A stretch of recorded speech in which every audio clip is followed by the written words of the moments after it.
Hello, my name is Emily, as you may or may not know, and today we are going to be talking about getting back into dating after your single era. Seeing what other fish are in the pond after you were stranded in the desert. For some people, it's more of an involuntary stranded. For myself, it was more of an isolation. But before we get into that, I would like to thank Incog for sponsoring today's video. More on them later. You know, sometimes when you have been living with a dark, bitter, pessimistic, cold, freezing cold heart, you think to yourself, maybe it's time for me to take this thing out of the freezer. For a while, my heart romantically, right, was metaphorically in the back of the freezer. I pushed it back there and lo and behold, left it there for about 3 years, right? There would be times that I would, be like have a hair dryer right here, kind of defrosting it a little bit, but it was still tucked away in the back of the freezer, right? And then up until recently, I reluctantly took it out, right? And it was like excavating a woolly mammoth from a glacier. But I am glad that I did it, right? And that is what this video is going to be about. Thank God I didn't throw it away, right? So you heard it here first. Take it from me. If something has been in the back of your freezer for 3 years, it's okay to use still. For a long time, I was closed off to romance, right? I thought that being caught in my feelings for someone else was, well, annoying and burdensome. We all know the debilitating agony of a crush. I was completely off the market, not because I was taken, but because I was done. I was not pursuing anybody, and if anybody was pursuing me, I was just not entertaining it. Sometimes I just wanted to be like, I wanted to hold their hands and say, listen, I am a red flag right now, and you need to remove yourself from this situation. I absolutely did not want to be tied down. I thought that having strong feelings for someone was an attack on my personhood, an attack on my freedom and independence. Honestly, I had a really good time, so I would love to do this again. Is that a fucking threat?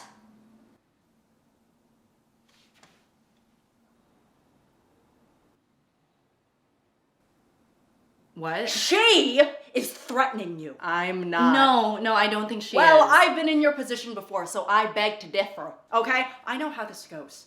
Starts out with 1 date, then 3, then 8, then 36, then all of a sudden they haven't texted back in 86 hours and you're getting angina, and then you have to go to the hospital for lack of food intake and dehydration. What the fuck? Okay, Oh, are you doing anything this weekend? I would love to take you out again. This weekend? It's already Friday! Oh my God, this woman, she is trying to take over your life. She is trying to take away your independence. What about your hopes? What about your dreams? Okay, first of all, it's Tuesday. Second of all, why are you recording me? Evidence. Okay, I don't know what your problem is, and clearly you have some, but I really like this girl, and the only person who I feel like is threatening me is you. Oh, trust me, babe, I am not the only threat, okay? Because your personal information could be leaked online and fall into the hands of criminals, and that's why today's sponsor, Incog, is here to help. What? Every year, data breaches worldwide are rising. The likelihood of your data being breached is constantly increasing with hundreds of commercial databases and people search sites that have your personal information. Wait, so information like my social security number, address, and online activity could be online for businesses or criminals to buy? Yup. The reason that I keep getting these weird spam emails, texts, and phone calls is because data brokers might have sold my phone number to companies so that they can build call lists. Yep. And that's not all. People search sites create detailed profiles on millions of Americans leaking their personal information for anyone to see. This can expose you to scams, identity theft, harassment, and stalking. Oh yeah, my ex used one of those to stalk me. Oh, I'm sure. And there's plenty of more examples from where that came from. There was one identity thief who took the data of 51 individuals and took out thousands of dollars in fraudulent loans. Road rage can also go beyond honking and profanity. Sometimes people look up your license plate number so that they can come and find you. Oh God. But Incog protects your privacy. All you need to do is make an account, give them permission to work for you, and then they will contact data brokers on your behalf to remove your data. They will handle any objections and keep you updated on their progress every step of the way. Now go ahead and read the bottom of the paper. The bottom? Yeah, sure, she can read it. Oh. Take your personal data back with Incog. Make sure to use code NOTEVENEMILY at the link below for 60% off an annual plan. Great. And thank you, Incog, for sponsoring today's video. Yes. Yes. Thank you, Incog, for sponsoring today's video. Great. Great. Okay. Enjoy your guys' impending breakup. And for a while, I just accepted, like, hey, maybe love just isn't for me. I remember there were some people online who were commenting that maybe I was even on the aromantic spectrum. And when I took a quiz, it said, yeah, like, you have aromantic tendencies. So I was like, maybe this just, like, isn't for me. When I thought about my future, I wasn't thinking about marriage. I wasn't picturing, kids and a family and a wife and all of those things, right? I was really just thinking about my career. I was thinking, I want to hit 1 million subscribers on YouTube. I want to be in, like, a really good movie at least once. I wasn't thinking about, like, I want to be at the aisle saying I do. Whenever people would ask me about, like, do you picture yourself getting married and stuff like that, I was like, honestly, I haven't really thought about that. It kind of feels like it's none of my business. And after being single for so long, I started not to believe in romantic love in the sense that it would be beneficial for me and my life experiences. Before I was in the relationship that I'm currently in, I feel like love to me, it was like nitrogen, right? Like, it's all around me, apparently. I can't see it. Doesn't cross my mind, but apparently it's pretty important. Believe it or not, I actually used to be quite the hopeless romantic. I would say from ages when I was a child, naive, to up until when I was 19, right? And 19, that can be a pivotal age. That can be, there's the entire stereotype around the notorious, infamous situationship you have at 19 that kind of alters your world a little bit, and a plug is pulled somewhere, a wire was cut. And that's when I found out, no matter how much you feel like you love someone and no matter how much you devote to them and accommodate for them and stuff like that, it's not gonna make them love you back. So, I think there was a shift there for me, and and then other relationship stuff happened to me as well, and then I was kind of just like, wow, this shit is not it for real. And I think I used to sort of mourn the completely hopeless romantic version of me that was so, I guess, like, hopeful and starry-eyed and not jaded and things like that. But I do think that it is a good thing that that part of me has sort of faded away, because it's allowed me to go about love and dating and relationships in a much more realistic way. Having thought processes like, we were destined to be together. We were written in the stars. It will be no other way. We are soulmates. If we ever broke up, cows' udders would run dry. Birds would stop flying. Saturn would lose its rings. Just like us if we got divorced, which we wouldn't do that because it's against the laws of nature. But I think something that has helped me open myself back up to love again is sort of just not putting that much pressure on it. In a relationship, you are both your own people with your own autonomy. That means that I understand that at some point, she could change her mind. So instead, having the mindset of, moving forward intentionally and having goals and making sure that we're aligned, checking in to make sure that we're still aligned and things like that, I think that can be very freeing. We should be together for as long as we're supposed to, which I hope is for a very, very long time. Ideally, the rest of our lives, whatever. But, and we'll put in the work to have that be the outcome. But if, it's not the case that we stay together, then the case is not it. At the end of the day is gonna end. And maybe some people would find that offensive to be able to accept that as a fact, be like, oh yeah, no, like, I know that, like, it's possible that we could break up. I think some people would hear that and automatically be like, wait, so you want to break up? You don't think we're going to be together forever? Like, what? And I do understand that. But relationships, they end all the time.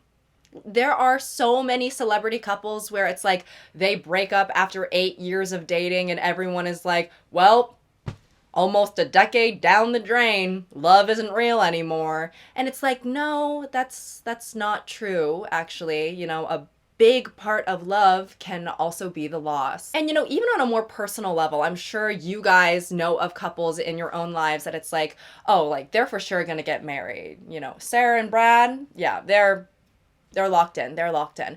And then lo and behold, you see that they've unfollowed each other on Instagram, and Sarah's posting Taylor Swift song lyrics on her story, and all of a sudden Brad is like a gym bro and he hasn't left the gym in about 72 hours. And that can be crazy to witness. You know, because it seems like they were so sure about each other and you were sure that they were sure about each other. This is insane. They were supposed to get married. They were supposed to have kids. This is not supposed to be happening. This is like saying chips and salsa no longer go together and 2 plus 2 no longer equals 4. Okay, it does not make sense. I mean, I have been studying science for over 15 years at this point. That's mostly due to me having to retake my classes over and over because I kept failing them. All the time that I have spent in the field doing research, I have never seen something so contrary to the evidence.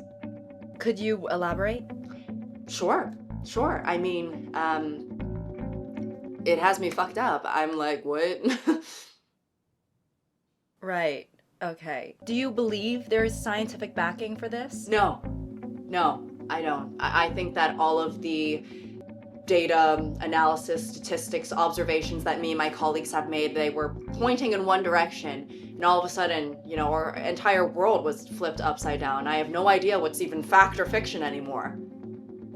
I'm sorry, so you don't believe in the science? No, I don't believe in anything anymore.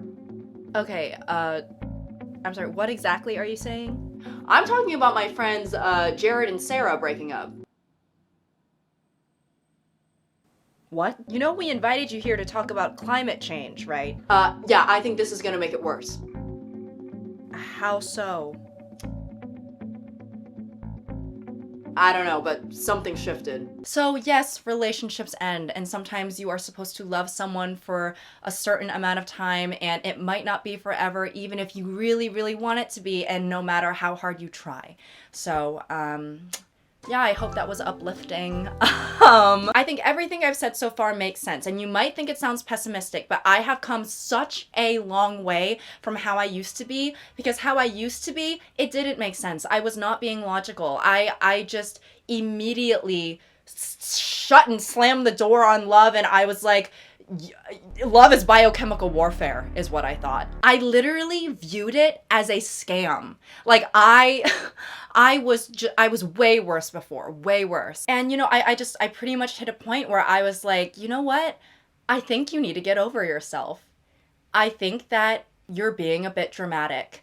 And I feel like I'm usually such a logical person, but for some reason, for my single era, my hiatus from dating, I just was so not logical.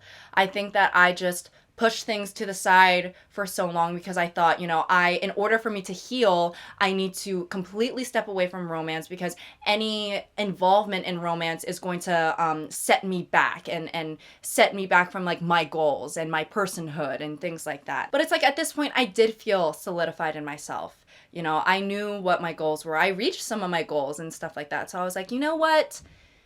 Let me stop being such a curmudgeon, right? So I got back into dating. I downloaded Hinge and started marketing myself exclusively to women, similar to yogurt. But I was still a little bit bitter about it. I was still a little bit bitter.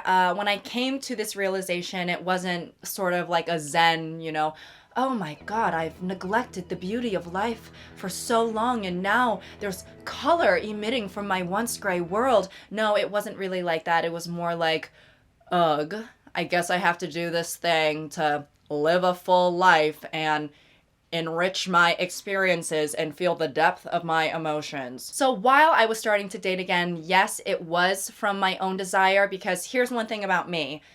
Typically, if I don't want to do something, I'm not doing it. So there was a desire there, but the desire was stemming from a feeling of obligation. Hi, it's so nice to meet you. Yeah, let's just do this. Oh, and to be honest, you know, most first dates, they don't result in a relationship, right? Most first dates don't even result in a second date, right? So I was going about my dating era with the mindset, again, I know, pessimistic. I am, spoiler alert, I'm happily in love now. So rest assured. But I was going about this dating era sort of with the mindset of, I'll go on a few mediocre or bad dates and nothing will come of it. And I'll just be able to say, hey, I tried the New York dating scene. You can't say that I didn't try. I wasn't at all expecting to find someone that I, love and wanted to like stay in my life. But another thing about this dating era after I had been single for so long, right?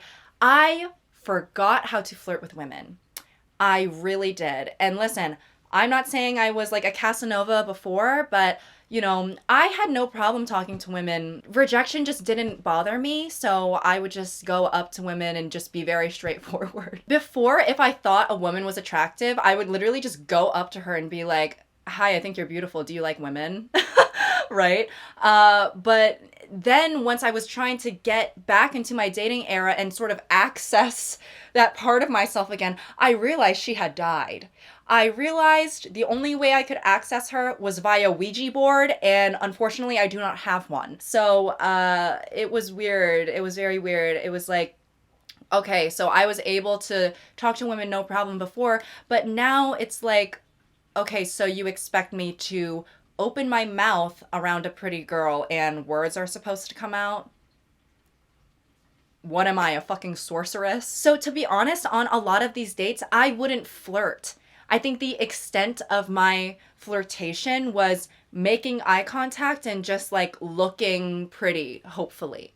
Right?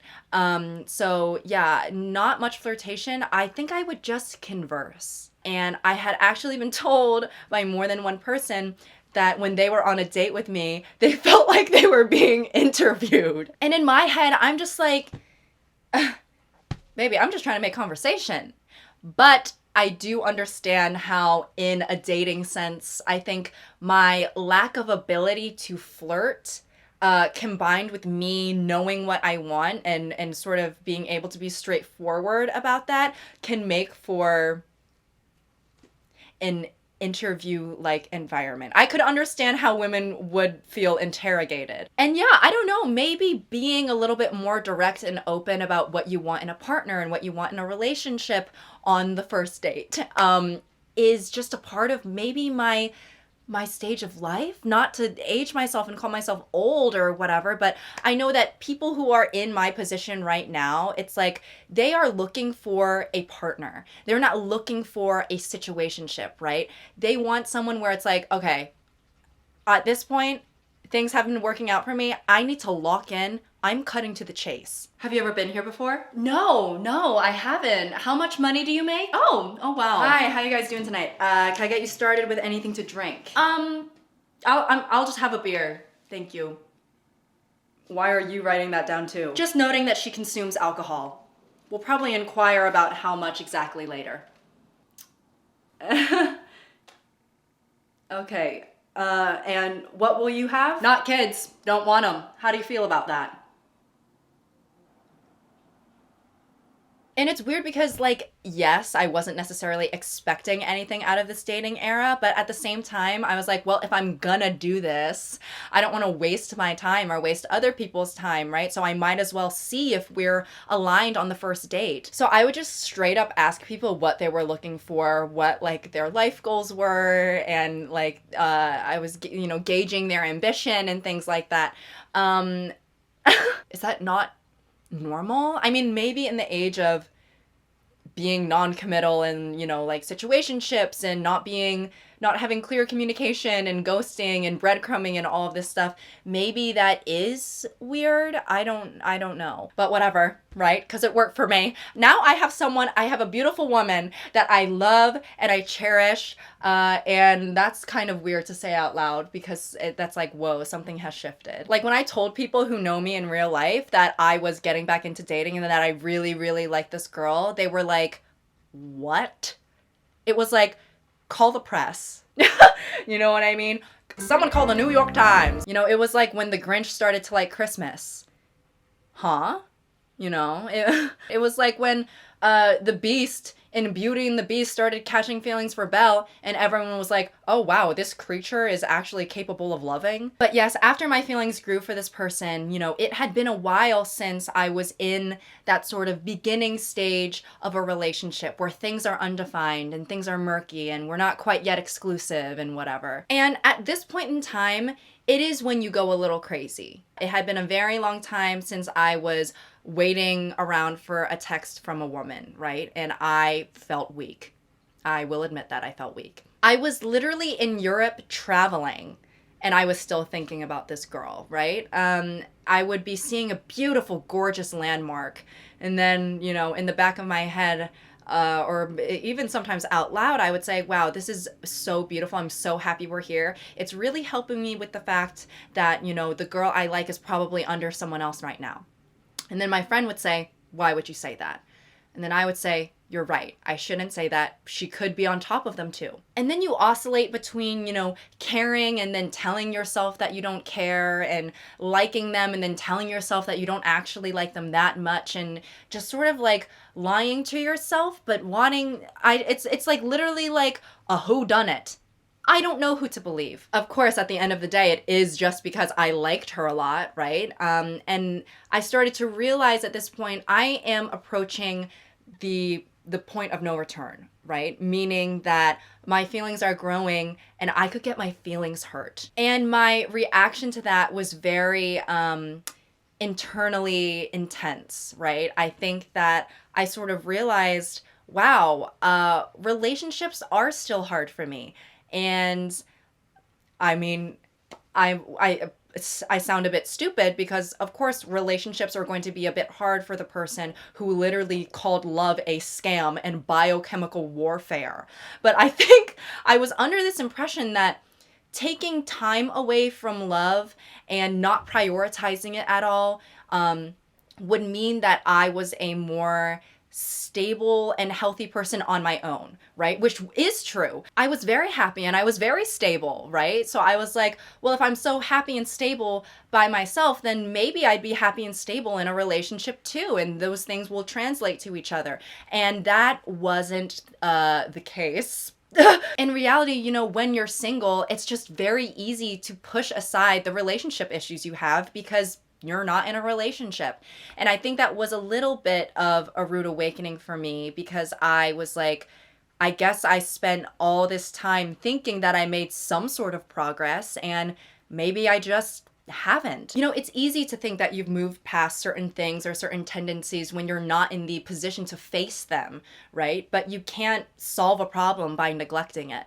So, let's see if we can solve this problem. If Sarah has 3 ex-boyfriends, one of them ghosted, one of them cheated, and then one of them did treat her very, very well, only to eventually fall out of love with her and express that the burning passion they once had is now dimmed to almost an obsolete darkness, how many relationship problems will Sarah have moving forward? If we carry over the trust issues, add the anxiety, and subtract the faith in humanity, we get an answer of none of your fucking business. And that even includes Sarah. No matter how many problems you have stacked on top of another, if you subtract the awareness, it's like you have a clean slate. So, if someone tries to make you aware of your traumas or issues, what do you say to them? A. Why are you asking me this? B. Who gave you the right to ask me this? C. Okay, McTrauma, Sir Therapist Ass Jones with some feelings on the side. D. I'm calling the fucking cops. This was a portion of Amanda Wang's relationship seminar that was taken down after other professionals in the field stated her work was an insult to psychology and relationships. The rest of the seminar is now considered lost media. So coming to the realization that I wasn't quite as healed as I thought I was made me do a lot of active work on myself during the relationship, right? And I've done everything I can do. Except for therapy, of course, which I probably should. So I've been told by other people. And when I say that I wasn't as healed as I thought I was, I don't mean like from my exes, right? Like I'm over my exes. We've moved on. That chapter has closed. You know, I'm not in contact with any of my exes, right? It's not about them. It's more about like the relationships and the things that I, felt during them, the things that I felt during the breakup, things like that. More of the situational stuff rather than anything that has to do with the actual person. So as time went on, I became more and more sure that like, no, I want this relationship to work. I want to be with this person. My feelings for them are like growing every day, right? So I have to regulate my overthinking. I have to regulate the assumptions and the catastrophizing, which, as it turns out, are my specialties. And I am happy to say that I think the work is paying off. I'm in such a much better place than I was before in the beginning of the relationship when I kind of was like, oh shit, like I still have a lot of problems, I think, which is always a great feeling to have. Totally perfect. Before, if I noticed the slightest change or tone in texting or something like that, I would have had this reaction. No emojis? Oh my god, she fucking hates me! And then I progressed to this. No emojis? Oh my god, she fucking hates me! No, that doesn't make sense because if she had a problem, she would tell me. Unless she wouldn't, because she doesn't love me anymore, and she fucking hates me! No, sorry, ma'am, are you gonna order something? And now if there's a slight change in tone, I do still make assumptions, but the assumptions are more along the lines of she's busy, she's with her friends, she's X, Y, or Z, not, oh, she hates me, we're gonna break up. So, it's been a good thing for me to have to sort of take a step back and examine where my illogical feelings stem from, right? And I think it can be hard, obviously, but it's easier for me to catch myself coming up with a horrible hypothetical or making a bad assumption, to step back and be like, wait, no. And I think another thing I've come to realize with love is that being in love doesn't mean that you have to give up your freedom or priorities. People always talk about love as being very all-consuming and this or that, but I was very afraid of that happening because I have experienced that before, especially with my first sort of situationship where, the word boundaries just wasn't in my vocabulary at that time. But now being in love as a version of myself who is more self-assured, more responsible, more mature, and, this or that, I can be in love and also have the other priorities in my life too. Sure, things have to like shift a little bit, but that doesn't mean that they go obsolete. A relationship is supposed to be a part of your life, right? Not your entire life. And I think that I was very afraid, and again, here I go with the catastrophizing, right? I was very afraid that the next time I fell in love, I would lose myself, right? And I wouldn't be able to keep the other things, my other priorities, my other goals, my other aspirations at the forefront. And of course, who knows, things might change, but at this point right now that I am in it and have been in it for a while, it's like, I'm fine. This literally fucking rocks. Like, I have all of these things that I love in my life, all of my friends, my family, my hobbies, my goals, plus another thing that I love. She is not a thing. She's not an object. She is a woman with her own personhood. Now being in love, I realize how, I don't want to say dumb, but just how, I guess, ignorant I sounded. Because before, if someone would ask me like, oh, don't you want to be in love and things like that, I would have said, why would I want to be in love? I have a job.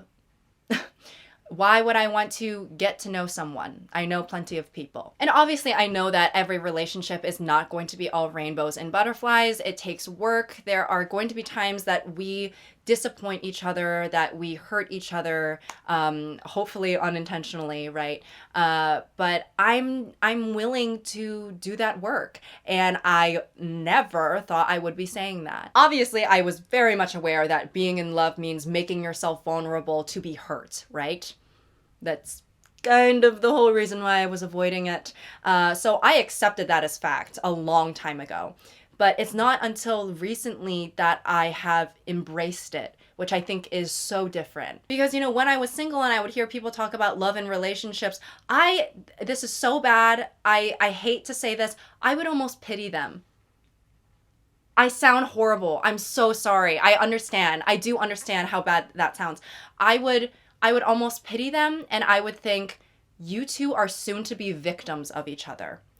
And thank God I'm not in your position. And I think I think I did believe that, but obviously there's some amount of like defensiveness and jealousy there probably too, because God, I was so hateful. I of course wasn't saying this out loud. I was saying it in the respite of my dome. But now actually being in it, it's like, you guys were onto something.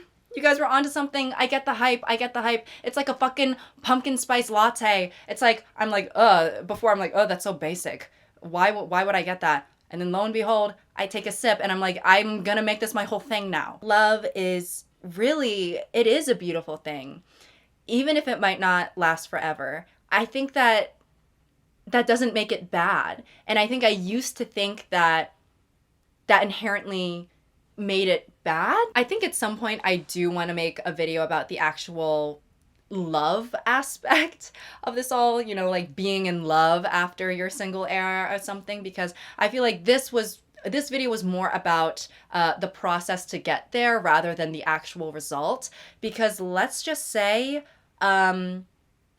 my former self would be horrified at my current self. Maybe horrified is a little bit of a strong word, but they would be cringed out and confused. This is so us. What the fuck? Can I help you? Girl, stand up! Why would I do that? Then I can't kick my feet and giggle. Since when do we do that? You're freaking me out! So, yeah. I do understand that in this video I am still coming across as pessimistic because, well, I spent the majority of it talking about my pessimistic era. But trust and believe that in private, I am a lovey-dovey, cringy girlfriend, and I don't care. And I don't care! And that is so amazing because it's just so different. I never thought I would be in this position. I do, of course, you know, I think a part of me does worry about posting this video for the sake of my future self because it is so personal. But like I said, you know, I think that being in love this time around, my pride has sort of lessened. I don't think I ever had that much pride, but in terms of, I think I would used to think that a video like this, if we ended up breaking up, would make me look stupid, right? I don't think so. I think that I'm in love right now. This is what's going on in my life. So I wrote a video about it and I'm going to post it. And even if me and this person don't end up together, of course I will be absolutely shattered, but that's okay. And we would both be okay eventually. It's not a bad thing to be sincere. It's not a bad thing to live in the moment. It's not a bad thing to celebrate a good thing while it's happening. Whether you're in love or whether you are the antithesis to Cupid, one thing will remain the same. You'll still have me in my videos. So, hey, hallelujah to that. And well, you know, of course, thank you to Incog for sponsoring today's video. Remember to use my code NOTEVENEMILY at the link below, and then you can get 60% off of an annual plan. Have a good day. Thank you all for watching. You're all amazing. Mwah, mwah, mwah, mwah, mwah. You're all amazing. And until next time. C. Okay, McTherapists.